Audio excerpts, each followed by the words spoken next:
powerful episode, perhaps the most impactful we've done on this show. We'll be joined by the leader of the opposition party in Venezuela, Maria Corina Machado. And it's an incredible story. She'll literally be doing this interview from hiding as the regime of Nicolas Maduro in Venezuela is trying to throw her in jail or even take her life because she is their top political opponent. And she won bigly, to use the proper vernacular, bigly in the last election. So we're going to change things up a little bit for this show. We're going to give you some background on what's happening here. Then we interview Maria. And then after that, I'll get into all of the other top headlines of what's going on in the world right now. So remember to keep liking, sharing, subscribing so that we can get this message out. If you missed the show here on Rumble, you can go to Apple, you can go to Spotify, and for all of the top headlines that we'll cover here on the show, check out my other news app, MXM News, where you can get the mainstream news without the mainstream bias. And don't forget about our brave sponsors, guys. Prepare for the future and diversify your savings with the Birch Gold Group. Look, in the new year, with my father back in office, you're going to have a lot more money in your paycheck. And that means you're going to have a lot more opportunity to plan for the years and the decades ahead. One way you can do that is by diversifying your portfolio into gold. For over 20 years, Birch Gold Group has helped thousands of Americans protect their savings by converting an IRA or a 401k into an IRA in physical gold. You can do that tax and penalty free, which is a big deal. So to learn more, text Don Jr., DONJR, to the number 989898 and claim your free, no obligation info kit on gold. That's Don Jr. to the number 989898. What do you have to lose? Educate yourself. Check it out. So guys, to give you a little background, last year on July 28th, 2024, Maria's campaign crushed socialist dictator Nicolas Maduro by 40 points. Okay, that's not a tight one. That's a drubbing. Okay, 40 points. But he's refused to give up power. She did something very unique. She played by the rules of an unfair system. Sound familiar? Yes, it does.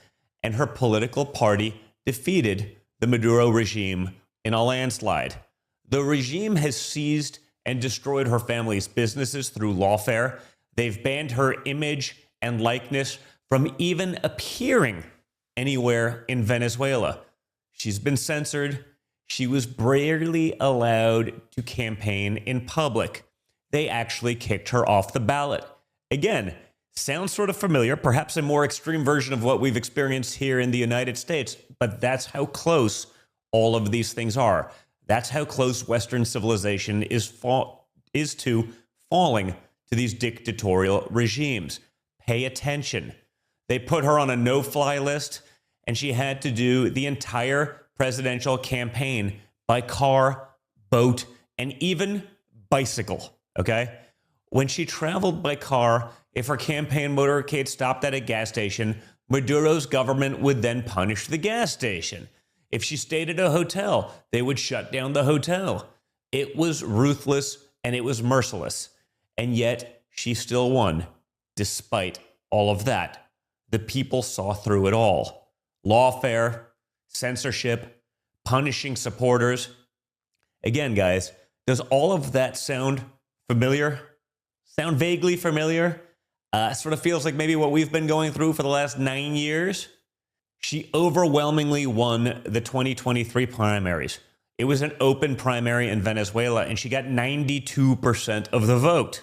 92%, okay? We're used to winning by basis points, like 50.01 is the difference. She won by 92%. Then Maduro banned her from running in 2024, so she picked a replacement. And then Maduro banned her replacement, so she picked another replacement, a retired ambassador. Eventually, Maduro stopped banning replacements because they were running out of people in the country. And then the election happened. They won big, and she got the vote tallies to prove it, thanks to an army of volunteers and people who were willing to risk it to make sure that the truth was heard. She got 160 Starlink antennas from Elon Musk's company to outsmart Maduro's internet blackouts, which were conveniently used to prevent people from voting. Blackouts that would have definitely created fraud, and the fraud would begin there and continue on in perpetuity. Fueled by the support of the Venezuelan people, along with leaders like Javier Milei in Argentina, Bukele in El Salvador, Meloni in Italy, and by my own father, who we all know loves a fighter, she's eager to tell her story and to end the appeasement and enabling we saw under Biden. Remember, Biden was killing pipeline projects here in America while he was taking oil from Maduro in Venezuela, a regime the U.S. had not even previously recognized. My father is ending that nonsense once and for all. And today we'll learn new details on how Maduro literally emptied his prisons to send the evil Tren de Aragua gang members to America, who took the lives of incredible Americans like Lake and Riley and so many others. Biden welcomed these illegal alien criminals, and now my father is deporting them back. Remember how the media told us it was all fake news? How Tren de Aragua wasn't actually here, not in Colorado, not in Georgia, not in New York. You know, they only took over a couple buildings, J.D. Vance, remember that one? It's only a couple of buildings that they took over, threw people out of their homes. I mean, it's only a couple of buildings, guys. Well, my father was right, as always. And Maria will tell us how he was even more right than we all realized. And just over a month ago, my father posted on Truth Social in her support after she was detained by Maduro's henchmen.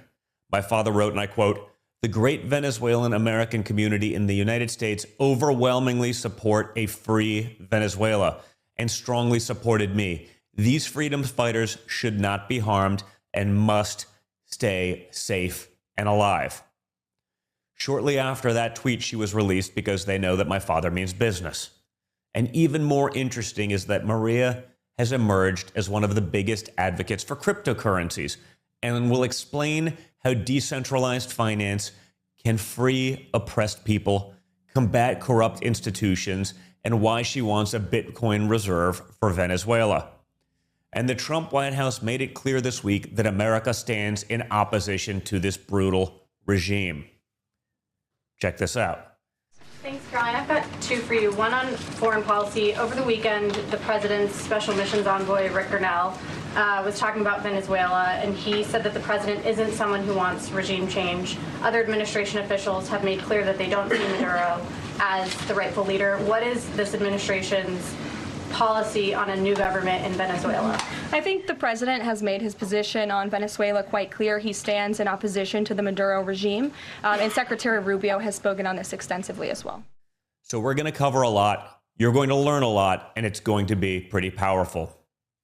So with that, guys, the undisputed leader of the Venezuelan opposition, she is literally doing this interview in hiding because the Maduro regime is trying to put her in prison, or even worse. Maria, Corina, Machado, thank you so much for joining us. I really appreciate it. Thank you very much. It's a pleasure. So, I mean, this is pretty historic. This is certainly the first time I've interviewed someone actually in hiding because the Maduro regime wants you in prison because your party beat him in the polls. Frankly, so badly, I've never seen it, right? I'm used to seeing elections that are won, half a point here, half a point there. I mean, an absolute drubbing. They did everything they could to stop you. You still won. Strangely enough, almost no one reports about that in the United States, I imagine because they're on the same side of the dictatorial regimes. But what is happening in Venezuela right now? Well, what's happening in Venezuela is that we are living under a furious tyranny. Venezuela has been hijacked by a gang that is connected to drug cartels and to the enemies of the United States, such as Iran, Hezbollah, Hamas, China, and so on. Maduro has taken over by force, even though, as you said, it was a landslide victory. We humiliated the regime under their own extreme unfair conditions, and he took out all the facades. So the reality here is we are facing a criminal system. This is not a political crisis. This has to be addressed as a law enforcement dynamic. But we have a huge opportunity to transform Venezuela in front of us because the regime is weaker than ever done. Yeah, it seems like it. I always say for us here in America, obviously what you've gone through is an even more extreme version. But, you were on a no-fly list. They did that to Tulsi Gabbard, who's now in the cabinet. Obviously, the lawfare, they've done that to myself, my father, my family, and so many Americans for so long. It got so ridiculous that it seems, finally the American people understood what was happening. They were able to see through the propaganda that I'm sure was done through, regime media, which I think is frankly quite similar here in America. And eventually the people were able to take over. What do you think can happen in Venezuela? Is that control slipping? The people are obviously understanding it based on the vote tallies. But when they don't get what they clearly voted for, how long can the regime hang on for? Well, the only thing the regime has left is arms and repression and lies, and certainly money that flows from criminal activities such as drug trafficking, gold smuggling, laundering of millions and millions of dollars, and some resources that come from very obscure oil licenses. And this is resources that are not used for schools or hospitals. This is used for repression and for a huge propaganda campaign and structure such as the one we mentioned. But Maduro has lost total support. I mean, if the elections had been simply slightest competitive, it would have ended 90-10, not 70-30. But the regime has also lost the support of the military. And this is very important. They lost in every single polling station where the military voted. And we were able to get and collect the tally sheets and prove our victory because we had the support of the military. Also, Maduro is totally internationally isolated. So the only thing he's got left is repression and the resources that are coming from abroad. Yeah, I mean, Maduro's regime's clearly turned Venezuela into a cesspool of socialism, communism, a dictatorship. Venezuela has been, wrecked by oppression and dictatorship. What is it like living in a country like that? And, given what you've seen happen to, this once great nation of Venezuela, the people who I know who escaped before the insanity speak so highly of the beauty of the country, the resources, everything. Why should Americans care right now? Well, first of all, Venezuela should be one of the richest, wealthiest countries in the world because of everything we have, not only oil and gas and natural resources and great land and great talented people, but we got socialism, corrupt Chavista socialism, and it destroyed everything. And it turned Venezuela into the criminal hub of the Americas, a safe haven for all the enemies of Western democracies and the United States.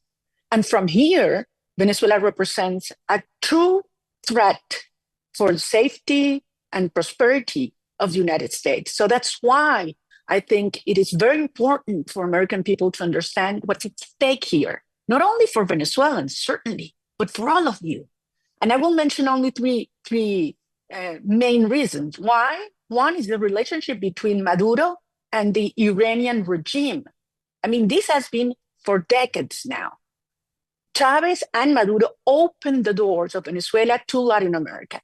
They had given the Iranians and Syrians agents over 10,000 Venezuelan passports. Many of them have gone into Islamic terrorists.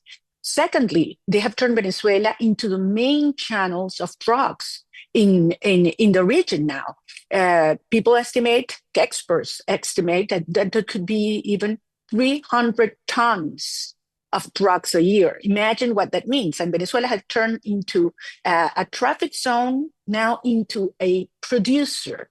And the fact is that the cartels, they're not fighting, the government as in Mexico. Here, the cartels are in power. And top officials are involved and are the chiefs of El Cartel de los Soles. And as you know very well, El Cartel de los Soles is linked as well with the Tren de Aragua, the very sadly known gang that has, expanded throughout the region and is currently, killing and committing crimes in the United States. But we all know that the head of the Tren de Aragua is Maduro, the regime created, promoted, and fund the Tren de Aragua. And finally, I have to say migration. Maduro has intentionally promoted migration. Over a quarter of our population, good people, working people, professionals, talented people, have left our country because there's no future, because there's persecution, because there's no freedom, and uses Maduro migration as a weapon to destabilize the region. Everything can be solved. Everything will be solved once we have a democratic government, a serious government that puts order in Venezuela. Well, this week, the White House explicitly said that my father stands in opposition to the Maduro regime. Maduro and Biden are the ones who flooded our nation with Tren de Agua, as you mentioned. I mean, committing crimes, taking lives, and very open about it. I mean, we know they let in, think about it, 13,000 murderers into our nation, 16,000 rapists. That's Biden government statistics, 600,000 criminals, as part of the Biden-created invasion. It's wild. But can you put into perspective, the evils here? Did Maduro really empty the prisons? Is that just a talking point? And what's his end game with all of this? Oh, his end game is to damage and destabilize the United States, period. That's what they want. He's allied to the enemies of America. And that's something that is well known, and he publicized it. And certainly he did that. And he's using these criminal networks, Tren de Aragua and others, as a way to destabilize the region. Tren de Aragua is already executing operations in 7 countries in our continent. Tren de Aragua was used in 2017 to attack innocent protesters here in Venezuela. And as I say, they are now using the Tren de Aragua to get also other kind of resources and income for the regime. So, and you probably saw the face of Diosdado Cabello when he received some of the members of the Tren de Aragua. They were received as heroes. Mm-hmm. When we receive, and when we are in the government in Venezuela, we will receive every single individual that has committed a crime, and they will face justice and punishment, because these are transnational organizations that need to be dismantled in a coordinated manner. That's precisely what we're going to do. I mean, I love your passion, your will to fight. It's interesting. I see, so many Venezuelans. I live in Florida, so obviously, a lot of the Venezuelan migrants, the people who did so legally and or were actually escaping persecution, not escaping jail sentences for being criminal drug gangs, were such proponents of what my father was trying to do for America. And I think it's because they truly understand what the Democrat Party was bringing to America. And it's what they left, Venezuela for. It was the bad ideas that destroyed a once great nation. So it was amazing to sort of see that support. Is there things that the Venezuelan sort of expats that are now in America can do to help their own country, help you achieve what you're trying to do? Because it seems like such a noble cause. Oh, absolutely. And let me tell you something. Most of Venezuelans abroad, as you say, and I know you have many Venezuelan friends, are good people, hardworking, that are investing and creating wealth and employment in the U.S. and around the world. But they want to come back.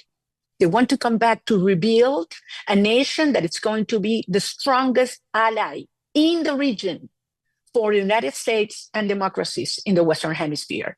And certainly they're doing a lot. They're raising their voices and telling the world that there's no biggest opportunity from every perspective than a transition to democracy in Venezuela, that it's not true that Maduro is stronger. As I said before, the only thing he's got left is repression, because he knows the country hates him.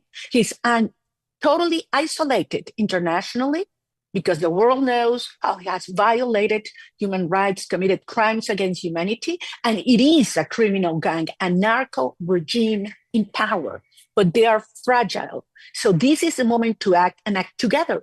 It is our responsibility, done, and we assume it, to free Venezuela. And we are executing our plan, but certainly we need a strong ally in the United States that will benefit as much as us when this transition happens, and it will happen soon.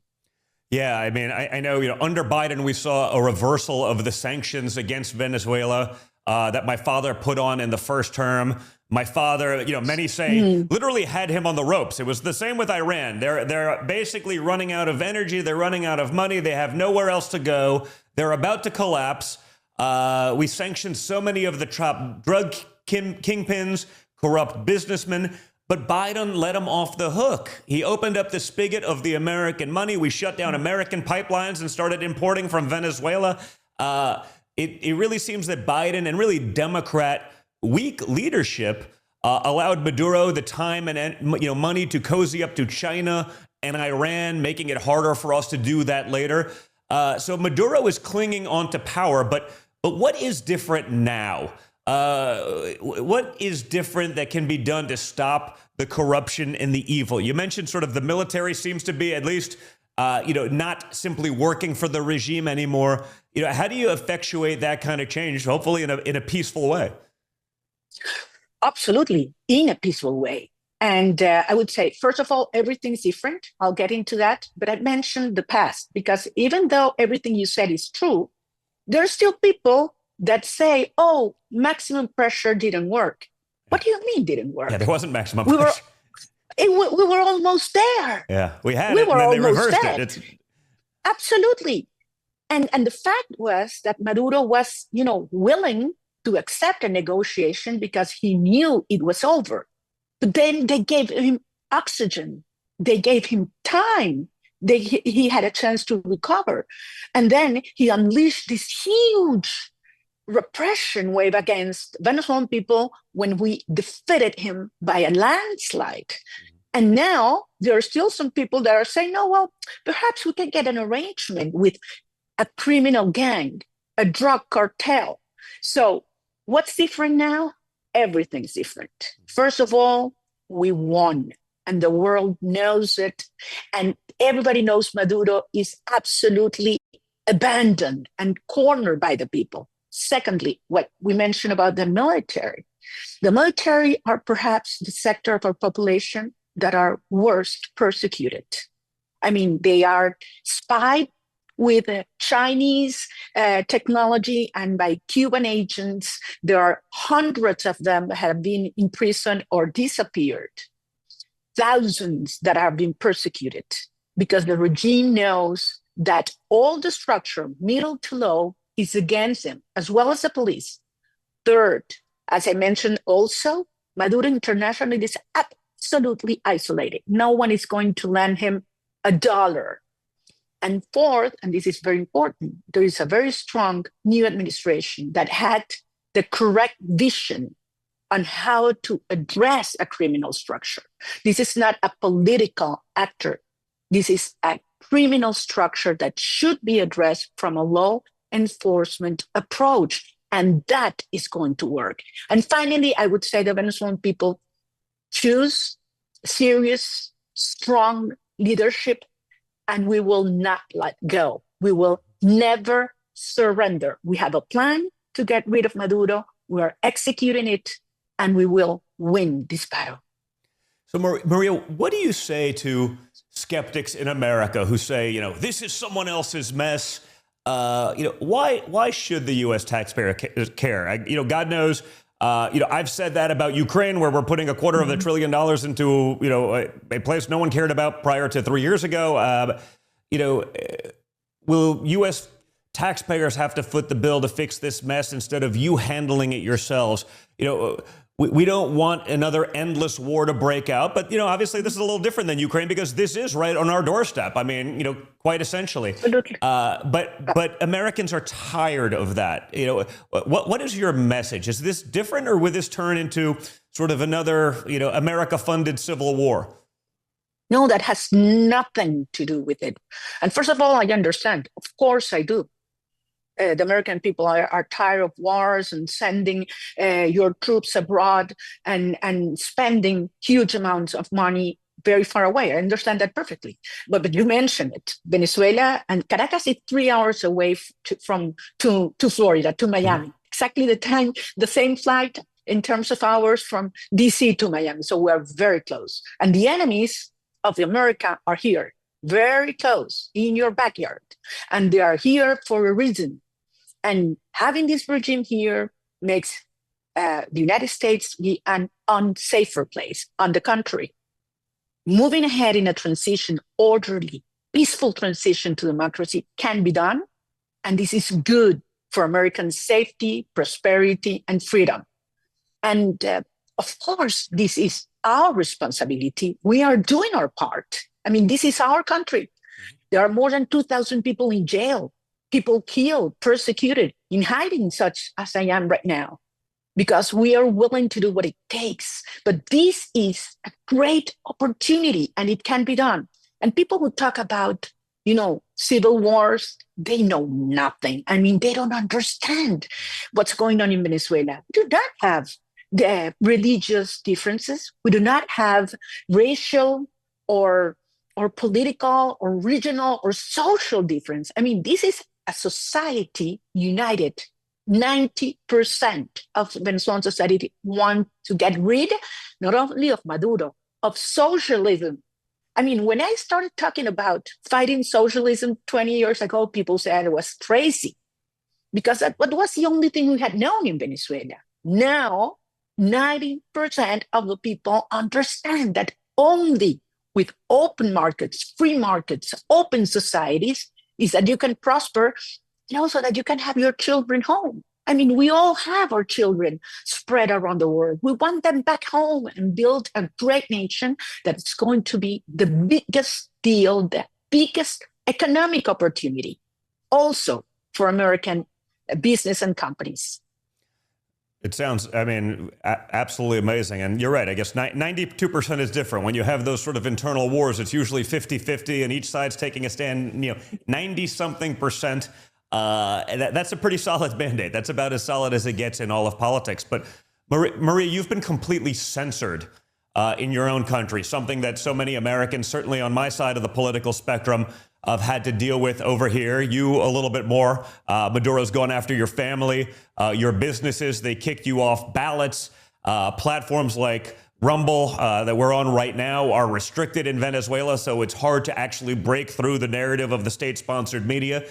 Do you see parallels to what my father had to endure in the last election to what they're doing to you?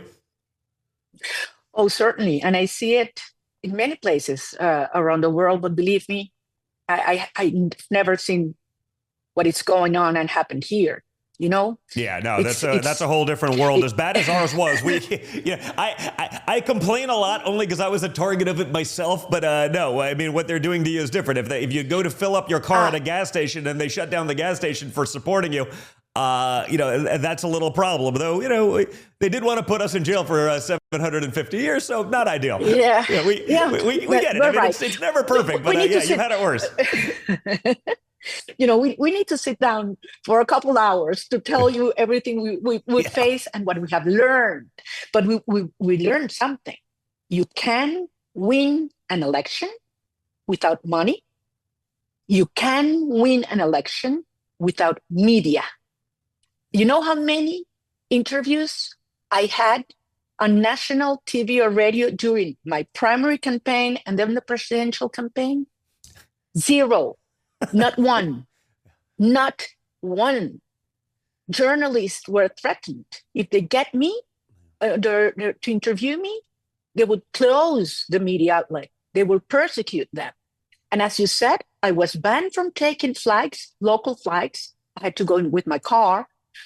If I stopped to buy food in a restaurant, they went and closed the restaurants for even tiny, humble ones for 2 or 3 months. There's one case, I have to tell you this, in Corozopando, a very humble place. We stopped in the eastern part of Venezuela. And when we left, the equivalent of the IRS, the tax agency came and closed it. So people started calling and through the social network of the small restaurant to buy empanadas for them. Oh. And actually, in a week, they sold the equivalent of the whole year, wow. Because of what they had done to them. So people reacted towards censorship, towards persecution, and we overcame every single obstacle. But why did they did that? Well, because Maduro simply was afraid of me. He feared me. He knew I would beat him. And actually we did it, even with somebody else, a great ambassador, who accepted to take my place. So this was huge. So how do you break through that, right? The censorship, I saw it when they did it, when they threw my father off Twitter back in 2020. I dealt with it with the shadow banning and the attacks. And, for me, it worked because I already had a large platform. I was able to get on Rumble and build quickly because I had a following. So I said, hey, before they throw me off here, follow me on Telegram, hit me in these other places so you can get it. How did you break through all of that? Because that would seem to be an almost insurmountable obstacle. If you can't be, even if they covered my father, it was always negative, but he at least got coverage. And then people can decide for themselves, even through the noise, even through the bias, they still got some of it. How did you break through that you can have such a decisive victory without any actual media in a nation, especially where so much of social itself is also censored? So it's not like you had that many other avenues. How did you get that message out there? How did the people band together in such a formidable way? I would say organization. People realized what this meant. This is a new era that has already started in Venezuela. I mean, this is a social and cultural movement against socialism, against corruption, against evil, against violence, against families divided, against poverty. People want to live well, with dignity, with their own work. And so we realized that we had to create networks. And of course, we had social media. I mean, even though the regime went against them to block them, and they had internet blackouts and things like that, people find a way. So I was surprised because I reached these super tiny towns, 15 hours away that I had to go driving. And I said, well, nobody's going to show up. They don't know I'm coming. And suddenly you see hundreds and thousands of people, even to threaten. They told them that they'd come to join me, they would lose their jobs, they would lose their handouts and things like that. And people went courageously. So that's why I tell you, Don, this has no way back. I mean, this is an existential fight for freedom. And you are seeing this happening around the world. And people speaks with the truth, with pride, even though, yes, we're facing horrible repression as we speak. But we're going to move forward because we know we have true allies now that understand the value that Venezuela represents for this new security approach of the Americas, of our continent. Well, it also seems you have really strong allies and leaders like Milei in Argentina, Bukele in El Salvador, Meloni in Italy, and even Elon Musk. What could a free and prosperous Venezuela mean for reshaping all of the Americas? We're talking about that bolstering up American security against adversaries like China and Iran. How does that look to you? What would your vision be if you were in charge? Oh, wow. This is the great part. It's and you mentioned really good friends. Javier Milei is a super good friend. Giorgia Meloni has been so supportive to us. And but imagine, you know what we're going to do? We're going to turn Venezuela from the criminal hub of the Americas into the energy hub of the Americas. That's what we are talking about. Forget about Saudi Arabia. Forget about the Saudis. I mean, we have more oil. I mean, infinite potential. And we're going to open markets. We're going to kick off the government from the oil sector. We are going to privatize all our industries. Venezuela has huge resources: oil, gas, minerals, land, technology. And as you said before, we have a strategic location, hours from the United States. So we're going to do this right. We know what we have to do. We know the failure to solution has been, and we're going to put order. We're going to have rule of law. It's going to be clear, transparent. It's going to be so attractive that no other country in the world is going to be competitive to what we're going to design. And American companies are in, super strategic position to invest. I know that some people have come to President Trump and say, well, why can we make some business with Maduro? And I say, really? So you want to be a partnership with the cartel, the drug cartel? Is that what you're proposing? But also to do what? Very little money. This is crumbs. Venezuela should be producing right now over 6 million barrels a day. It's barely a million. And who's going to invest in a country in which you have a criminal in power that any moment can change the rules or rob you? So what I'm talking is about huge opportunities done. Yeah. And this is open in a win-win relationship for our Venezuelan people and also for the American people. Well, we just have some big breaking news actually right now. My team just sent it to me. Literally just now. So we're recording this about 2 hours in advance of the show. Obviously, you're in hiding. We're trying to keep things separate from that. But by the time this airs at 6, people may already know that. But literally just now, my father killed the Chevron license. Literally happening right now. I'm assuming that I'm just getting that. So I'm assuming that's oil and gas. So Chevron, who's an American company, was able to have the license to do this, supporting a dictatorial, illegal regime. Apparently, that's just been revoked. Your reaction? Wow, I'm just learning about it. Talking about Me too. understanding. Oh my God, wow, that's a big one. Talking about understanding what ought to be done. Maduro has to understand that President Trump is serious about behaving well, and that the criminals will be held accountable.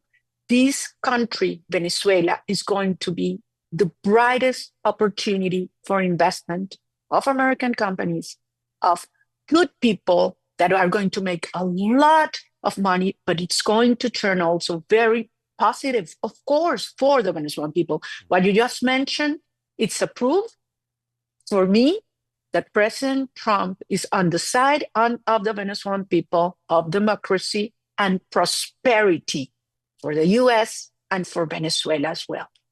Yeah, it feels like, oil is maybe the only thing they have left under this, regime, perhaps that and the illegal drug trade. And Maduro's cronies are sitting on it. They're profiteering from it. They're skimming from it.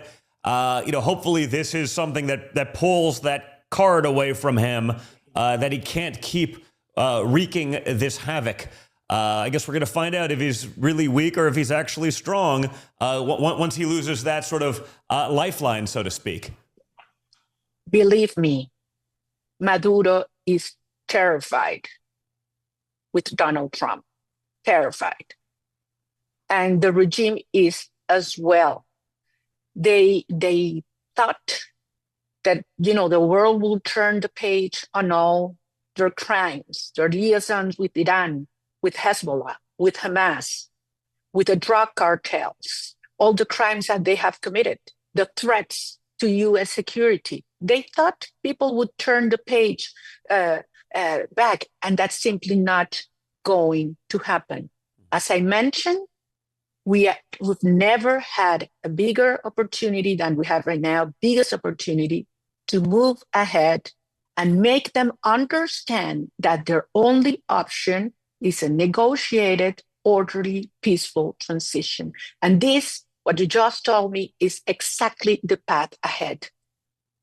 Well, we actually have my father's official statement on the revocation of the Chevron license, and it says, and I quote, "We are hereby reversing the concessions that crooked Joe Biden gave to Nicolas Maduro of Venezuela on the oil transaction agreement dated November 26, 2022.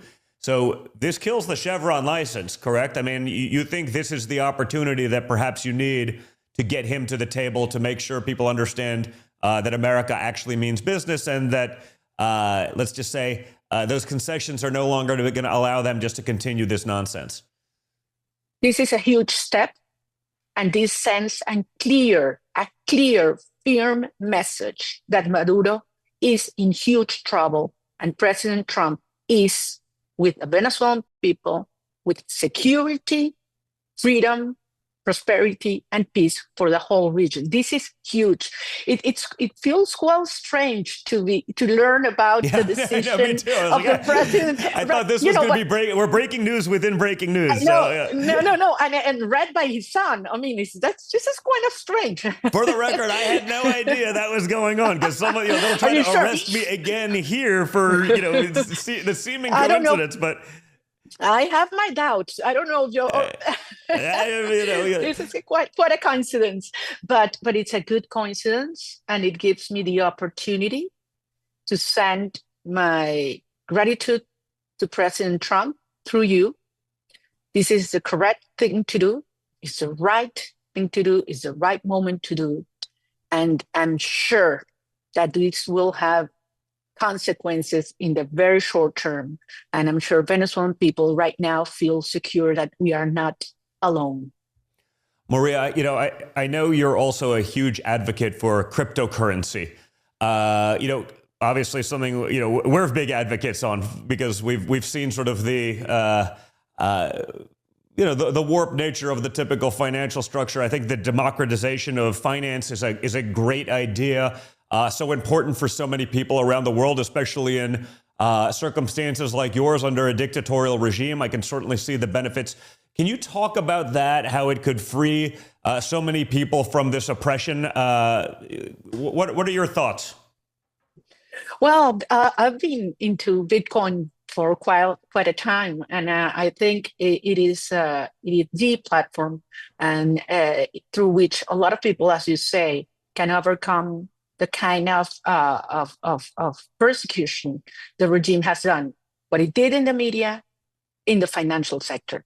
And I think in the case of Venezuela, we have huge opportunities for Bitcoin in our government. And I have also talked about it in several specialized spaces, because I think that the oil sector could also have put a lot of boost and energy in Bitcoin in Venezuela. Would you advocate for some sort of strategic reserve in Venezuela eventually, taking some of that oil money, converting it into a Bitcoin reserve, so to speak, or any of the other the big ones out there?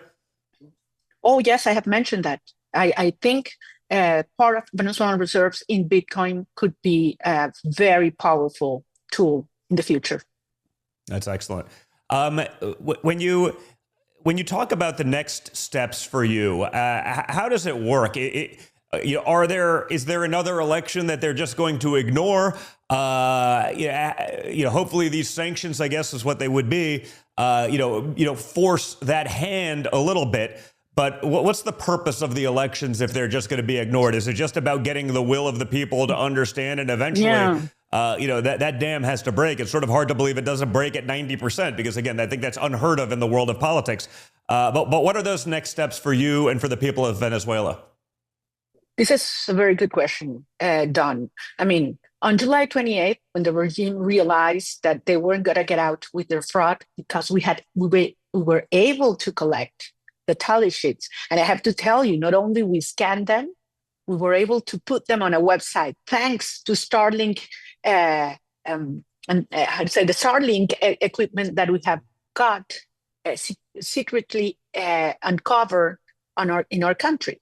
Mm-hmm. That day, Maduro decided to close any possibility of election in the future. I mean, they didn't publish one number.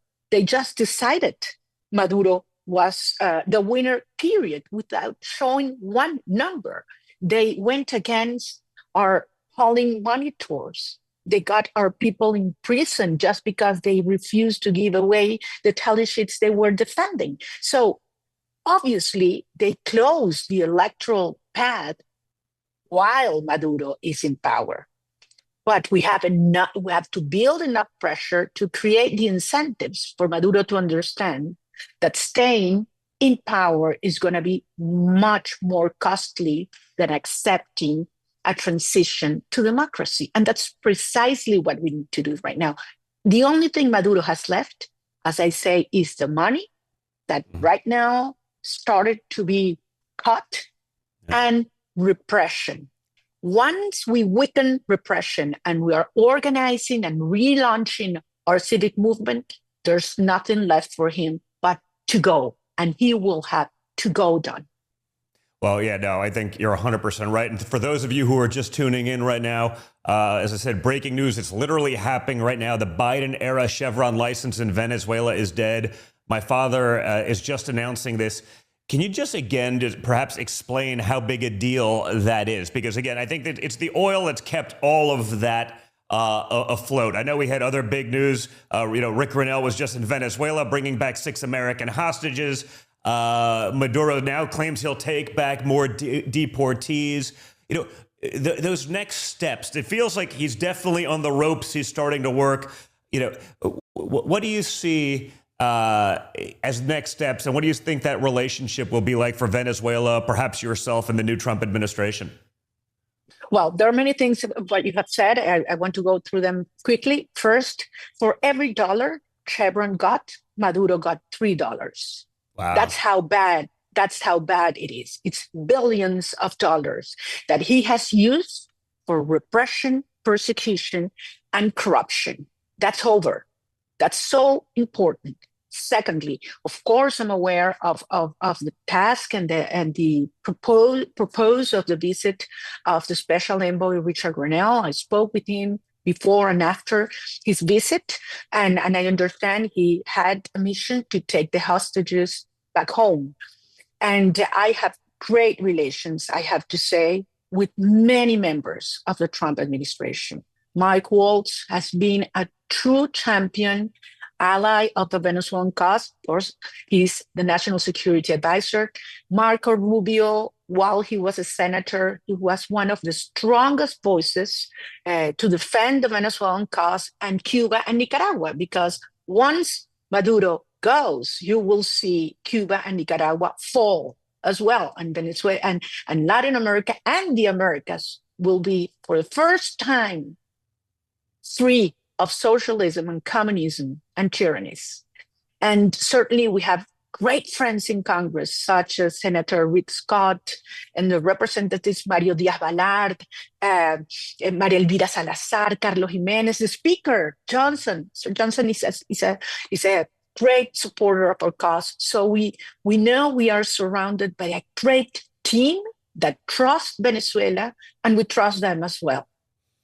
Well, Maria, we've seen what a change in leadership can do for people of countries like El Salvador with Bukele. I mean, just what an amazing turnaround from one of the highest crime nations in the world to one of the lowest in a few years. You've seen it with Milei in Argentina, turning what seemed like just an infinite stagflation to balanced budgets. So to finish up, imagine that you're sitting with my father. What would you tell him? What's your concrete plan? How do you make the election that you won actually be acknowledged? And how do you have a peaceful transfer of power to, stop the chaos? How do you do this without turning Venezuela into another, a Libya or Iraq, which would be examples of sort of, where that went wrong and just, led to just downright instability? Well, I really look forward to that moment. I really do. And I would say, look, Mr. President, Venezuela is the biggest opportunity in this continent for you, for the American people, and for all the people in our continent, certainly for Venezuelans. And we have the plan to move forward. We're actually already executing it. The plan to get Maduro out. We assume our responsibility. We do our part here, and we have proved it so far. And we will never stop working days and night.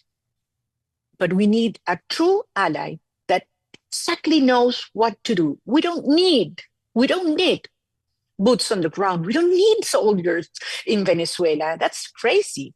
We don't even need resources because we have the possibility to pay for freedom and to pay for the rebuilding of our country. We have those resources. Other countries, unfortunately, do not have them.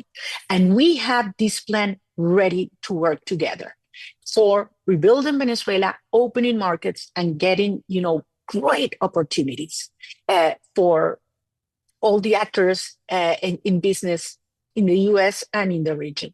And I want to be very clear regarding, these fears about what happened in Libya, as you mentioned, or Syria. Look, there is zero possibility of a civil war in Venezuela. Zero.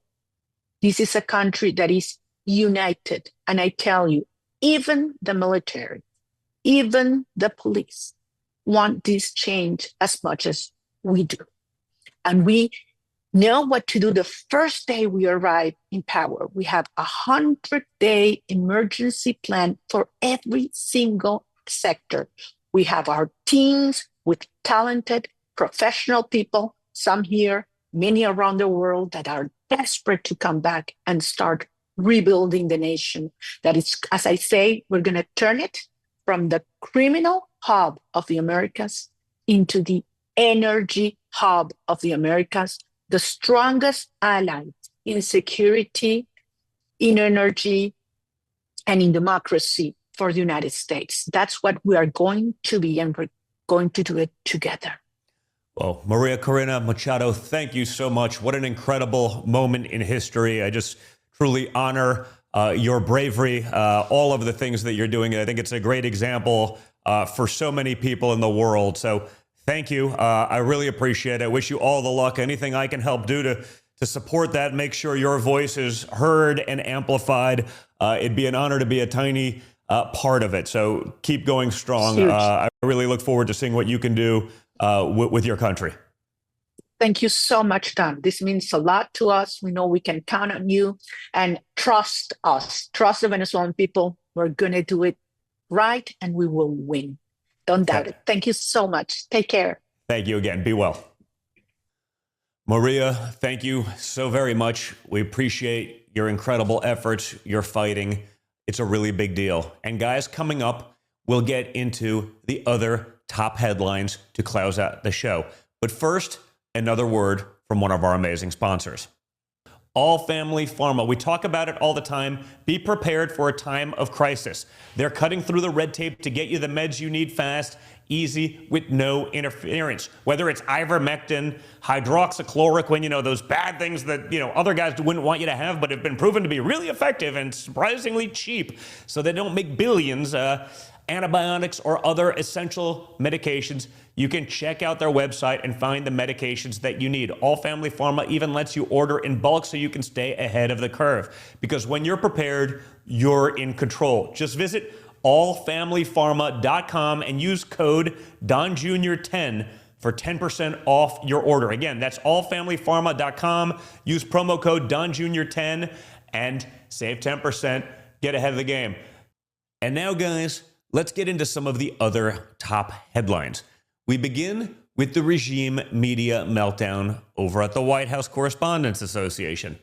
Press Secretary Caroline Leavitt announced Tuesday that the White House would now determine which reporters make up the press pool instead of the White House Correspondents Association, which blocks out many independent and conservative media outlets.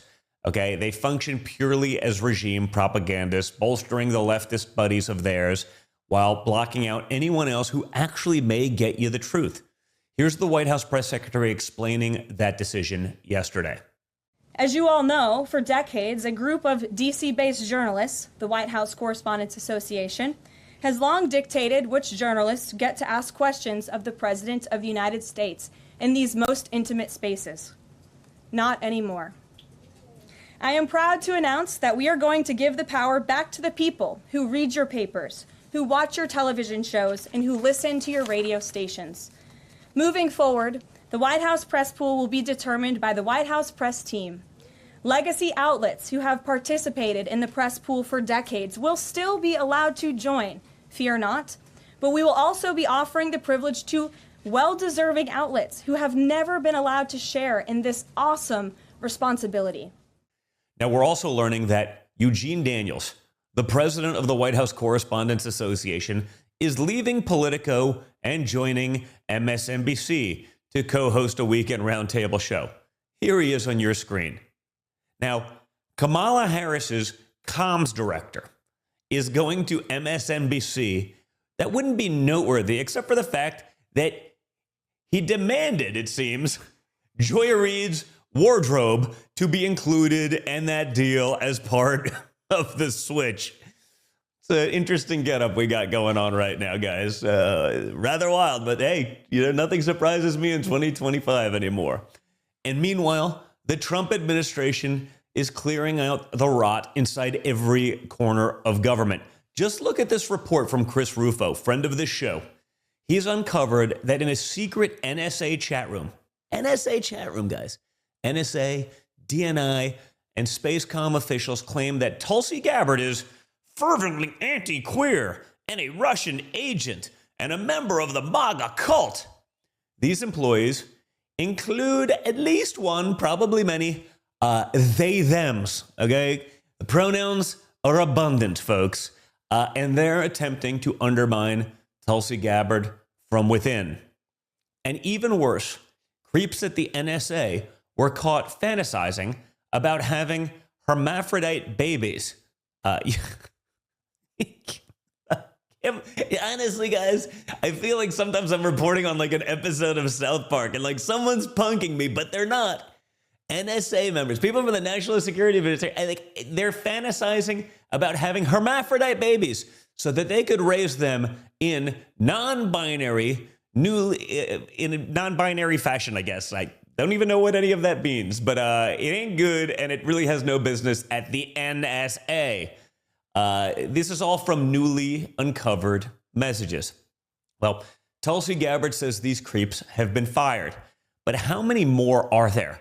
How many are smart enough to perhaps cover their tracks or not throw in their pronouns? How many are just simply subverting the will of the people, the mandate from the American voter, the autonomy of some of these people in government?